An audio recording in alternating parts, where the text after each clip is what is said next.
اور آخرت دونوں جگہوں کے اوپر کام آئے. ہدف زندگی کوئی زندگی کا ایک مقصد ہونا چاہیے, اور دعا کریں اس رات کو کہ اس وقت تک موت نہ آئے جب تک اللہ اس ہدف اور مقصد کے اندر کوئی کامیابی آپ کو عطا نہ فرما دے. یہ بہت ہی اچھا, اس میں بہت ہی آزمودہ چیز یہ ہے. اس وجہ سے کیوں آپ کو بتائی جا رہی ہے, جیسے میں نے اس سے پہلے کہا تھا کہ کتنے افراد ایسے ہیں جو پچھلے سالوں کے اندر ہمارے ساتھ تھے اور اس سال نہیں ہیں. تو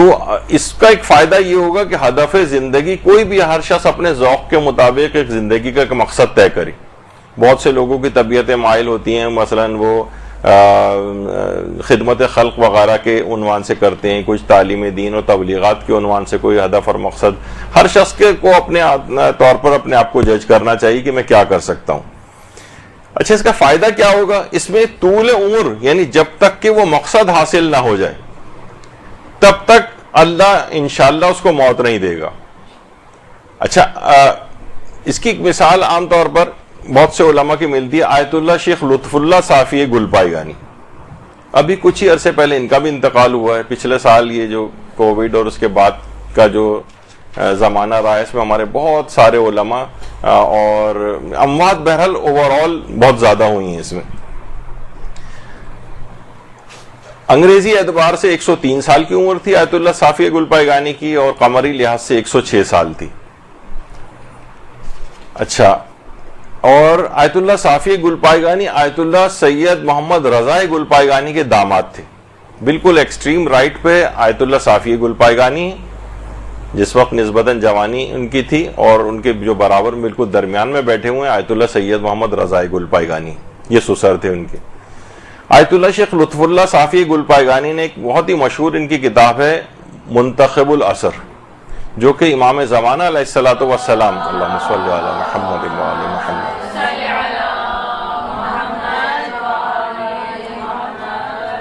ان کے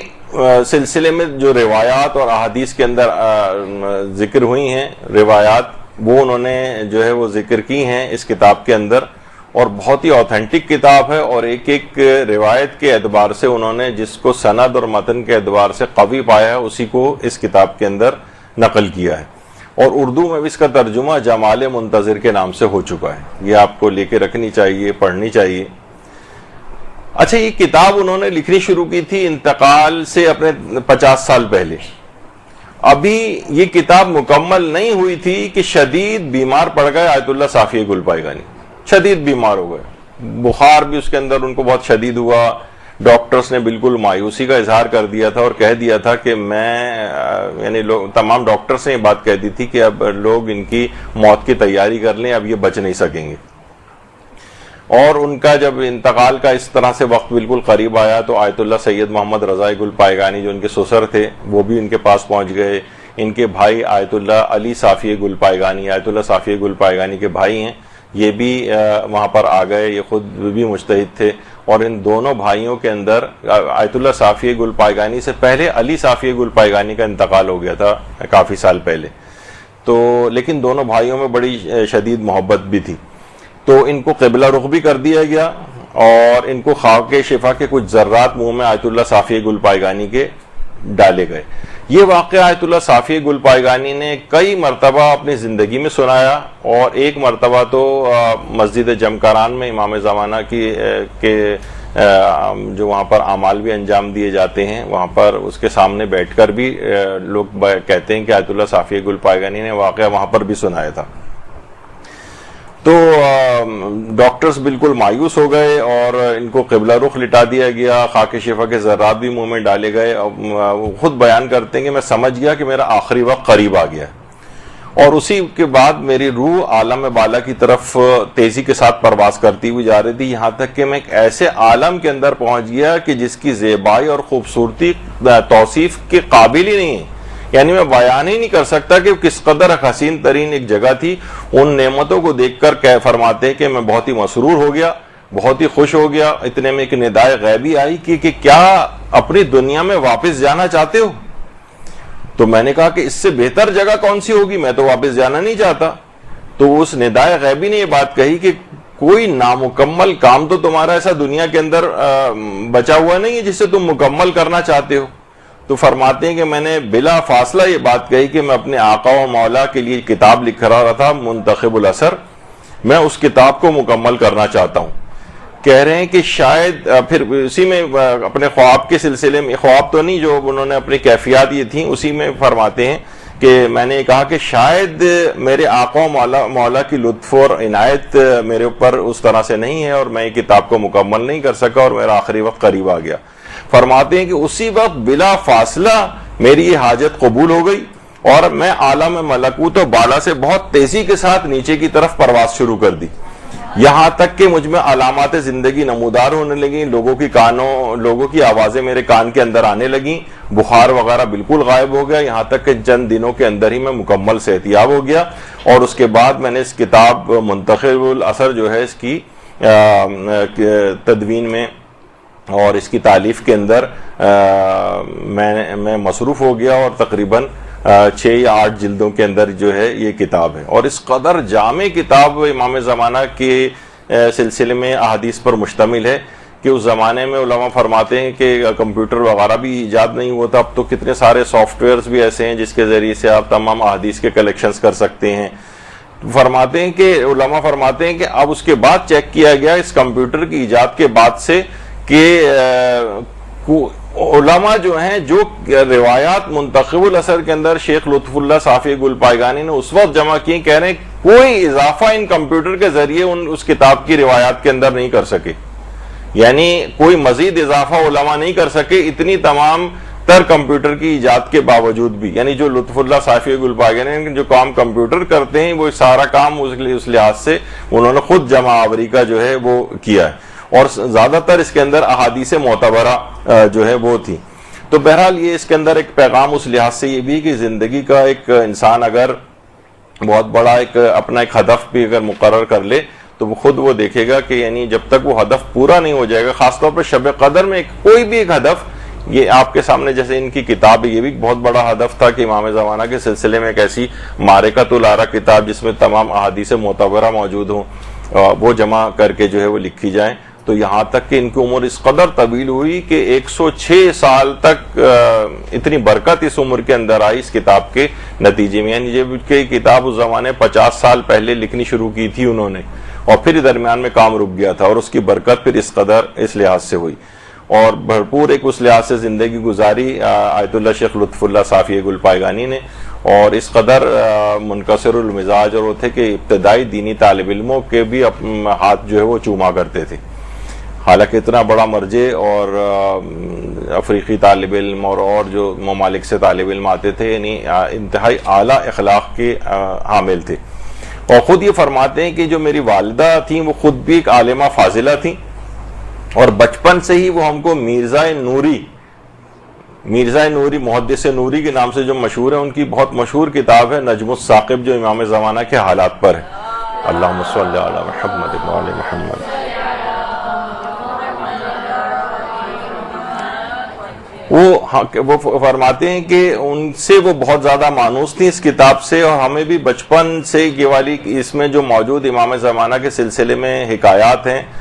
وہ ہمیں جو ہے پڑھ کر بھی سناتی تھی، ہم اس کو پڑھتے تھے. اور خود فرماتے ہیں کہ اس کتاب کی سینکڑوں حکایات اور واقعات کو میں بار بار پڑھ چکا تھا. یعنی حضرت حجت کی محبت اس طرح سے والدہ نے ہمارے دل کے اندر پیدا کر دی تھی.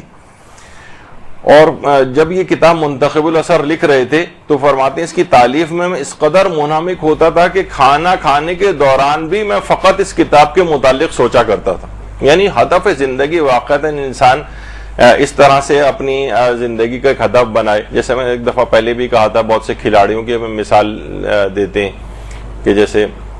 ایک مشہور جو اسکواش کے جو کھلاڑی پاکستان میں تھے جہانگیر خان، ان کے متعلق ملتا ہے کہ 8 گھنٹے وہ شخص اکیلا جو ہے جاگنگ اور وہ دیوار پہ بال کو مارنا، اور کوئی آسان کام نہیں ہے کہ روزانہ 8 گھنٹے،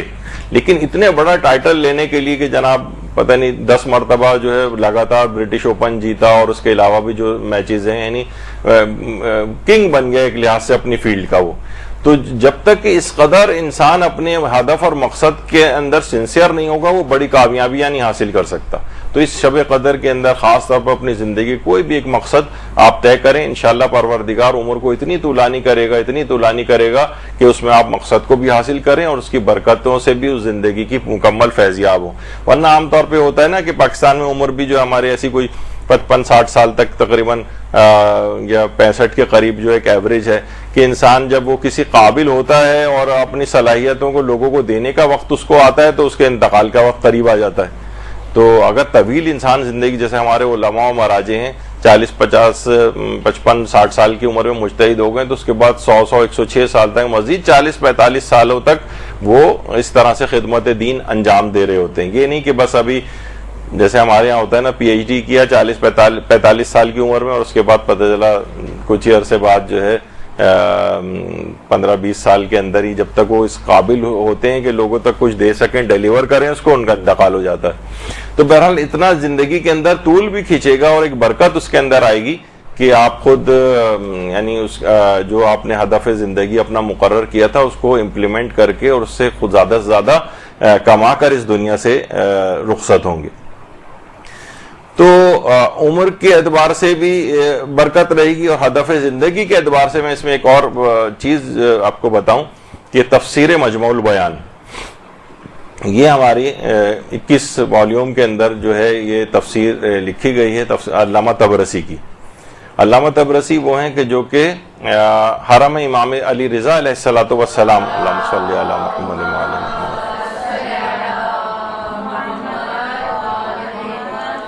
اس کے ایک صحن کے قریب ہی جو ہے ان کی قبر مبارک ہے۔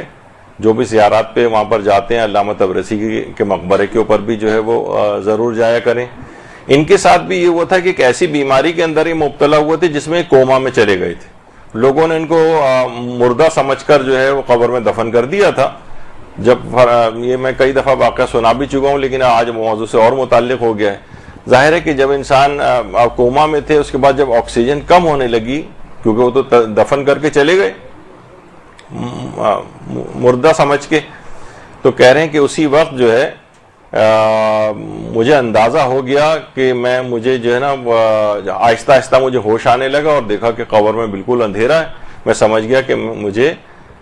مردہ سمجھ کے دفن کر دیا گیا۔ کہہ رہے ہیں اسی وقت میں نے نظر کی اللہ سے کہ پروردگار اگر تو نے مجھے اس مصیبت سے نکال لیا اور میں یہاں سے زندہ بچ کر چلا گیا، دیکھیے ہدف زندگی قبر کے اندر بند ہے اور تھوڑی دیر میں آکسیجن ختم ہو جائے گی اور مر جائیں گے، لیکن کیا ایک ہدف زندگی کا تعین کیا، کہا کہ اگر میں یہاں سے زندہ بچ کے نکل گیا تو میں ایک تفسیر قرآن لکھوں گا۔ کہتے ہیں کہ اسی وقت ہی ان کے واقعات میں ملتا ہے کہ کفن چور وہاں پر آ گیا، تازہ مردہ دفن ہوا ہے اور وہ ان کو پتا ہے کہ جتنی دیر ہوگی اتنی، اس زمانے میں یہ ہوتا تھا کہ کفن خراب ہوگا تو اس کی قیمت کم ہوگی، تازی قبر ہے، کھودنا بھی اس کو آسان ہوتا ہے۔ تو اس کا ہاتھ جیسے ہی اندر آیا،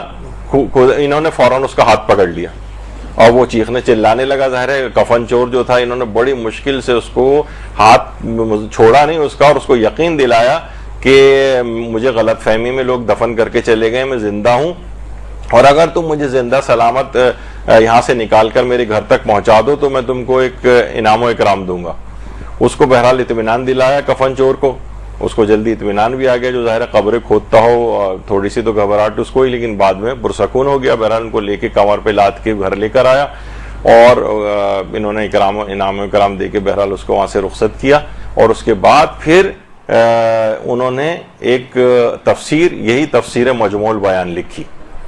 یعنی اسی وقت نظر کی، اور یہ نہیں کہا کہ پروردگار بس مجھ کو تو یہاں سے مجھے نجات دے دے، میں اپنے گھر جاؤں آرام سے لیٹوں ٹی وی وغیرہ دیکھوں زندگی گزاروں مثلا، نہیں، ایک ہدف زندگی کا ایک تعین کیا، کہا کہ میں تفسیر قرآن لکھنا چاہتا ہوں، میں نظر کرتا ہوں کہ اللہ کا نام لے کر میں ایک تفسیر قرآن لکھوں گا اگر میں یہاں سے بچ کر چلا گیا۔ تو اتنی طویل پروردگار نے زندگی کی کہ یہ 21 والیوم کے اندر تفسیر مجموع البیان جو ہے انہوں نے لکھی۔ آج تک یہ تمام جو کتاب ہے، کتنے منابع میں جو بھی تفسیر قرآن پڑھنا چاہتا ہے سو کہیں نہ کہیں حوالے تفسیر مجموع البیان کے ملیں گے۔ میری اپنی ذاتی خواہش ہے، جو میں نے اس کے جس لحاظ سے حوالے پڑھیں گے، کاش اس کا اردو ترجمہ بھی ہو جائے تو لوگوں کے لیے کافی فائدے مند ہو۔ بہت سی کتابوں کے تو تراجم تفسیروں کے ہوئے ہیں لیکن تفسیر مجموع البیان کا ابھی تک نہیں ہو سکا ہے۔ تو بہرحال یہ اس شخص کی انہوں نے ایک نظر کی، ایک ہدف زندگی کا ایک تعین کیا، تو اتنی طویل زندگی بھی ملی اور ایک تفسیر قرآن بھی سامنے آئی۔ تو ہدف زندگی کا یہ شب قدر کے اندر کوئی تعین کر کے اور دعا کریں کہ پروردگار اس وقت تک مجھے دنیا سے نہ اٹھانا جب تک میں یہ ہدف اور مقصد پورا نہ کروں۔ اسی طریقے سے آیت اللہ شیخ عبد الکریم حائری، ان کا بھی آپ دیکھیں ملتا ہے کہ کتاب ہے گنجینہ دانش مندان، اس میں آقا شریف رازی نے لکھا ہے کہ شیخ عبد الکریم حائری یہ فرماتے تھے کہ میں کربلا میں تھا کہ ایک بار میں نے خواب میں دیکھا کہ کوئی مجھ سے کہہ رہا ہے کہ اپنے کاموں کو سمیٹ لو کیونکہ 3 دن کے اندر اندر تم انتقال کر جاؤ گے۔ فرماتے ہیں تیسرے دن میری طبیعت شدید خراب ہونے لگی، یہاں تک کہ جان کنی کا وقت آن پہنچا۔ آپ فرماتے ہیں کہ ملک الموت میری روح کو قبض کرنا چاہتا تھا تو میں نے اس آخری لمحے اپنے سر کو کربلا کی جانب کیا اور عرض کیا، یا ابا عبداللہ الحسین، میں موت سے تو خوفزدہ نہیں ہوں لیکن میں آپ کے دین اور مکتب کے لیے کوئی اہم کام کر کے جانا چاہتا ہوں۔ دیکھیے پھر وہی ہدف زندگی، یعنی ملک الموت سے یہ تعیشات کے لیے اور اس کے لیے جو ہے وہ اپنی عمر کو نہیں بڑھوانا چاہ رہے بلکہ دین خدا کی خدمت کے لیے وقت لینا چاہ رہے ہیں۔ تو کہہ رہے ہیں کہ میں یا ابا عبداللہ یا امام حسین، میں موت سے خوفزدہ نہیں ہوں لیکن میں اپنے دین اور مکتب کے لیے کوئی اہم کام کر کے جانا چاہتا ہوں۔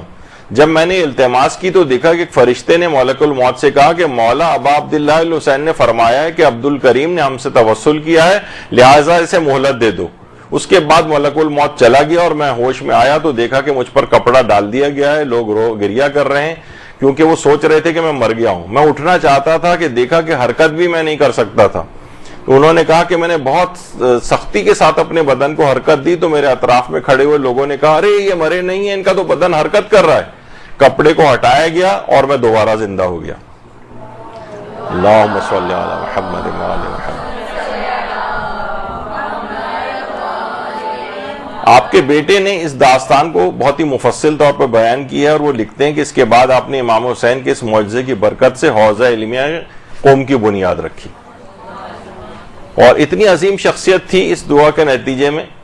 کہ شہر قم میں عظیم حوزہ علمیہ قم جو آپ کو اتنی پوری آب و تاب کے ساتھ چمکتا ہوا نظر آ رہا ہے وہ یہی شیخ عبد الکریم حائری کی کوششوں کا نتیجہ ہے۔ اور آپ کے شاگردوں میں کون کون، جس میں نمایاں ترین میں امام خمینی آپ کے شاگرد تھے، آیت اللہ عراقی آپ کے شاگرد تھے، آیت اللہ سید محمد رضا گل پائگانی، آیت اللہ مرشی نجفی، آیت اللہ خنصاری جیسے فقی، یہ سب شامل تھے، اور اس کے علاوہ بھی بہت بڑی تعداد ہے۔ اور معصومہ قوم کے حرم میں ہی ان کی قبر مبارک بھی۔ اللہم صلی علی محمد و آل محمد۔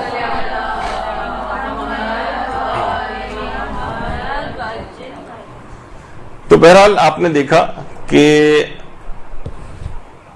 کتنی زیادہ عمر کے اندر بھی برکت آتی ہے، کتنی زیادہ جو ہے وہ اگر ہدف زندگی مقرر ہو جائے اور وہ پورا نہ ہوا ہو تو اس کے نتیجے میں زندگی بھی طولانی ہوتی ہے اگر یہ دعا کی جائے۔ اور یہ رات کیونکہ خاص طور پر اس قسم کی دعاؤں کی قبولیت کی بہت بہترین رات ہے آپ کے پاس، تو خود ہی کچھ سوچیں، خود اپنے متعلق ہر شخص غور و فکر کرے۔ میں اتنی زیادہ مثالیں تو نہیں دے سکتا، چند ایک چیزیں کہ انسان کوئی بھی مقصد زندگی اپنا جو اس کے ذوق کے مطابق ہو وہ اپنے طے کرے، اور وہ نیکیوں اور اعمال صالح کے اعتبار سے دیکھے کیا چیز ہے۔ کتنے اب دیکھیں ہم لوگ عام طور پہ کیا کرتے ہیں کہ صرف درس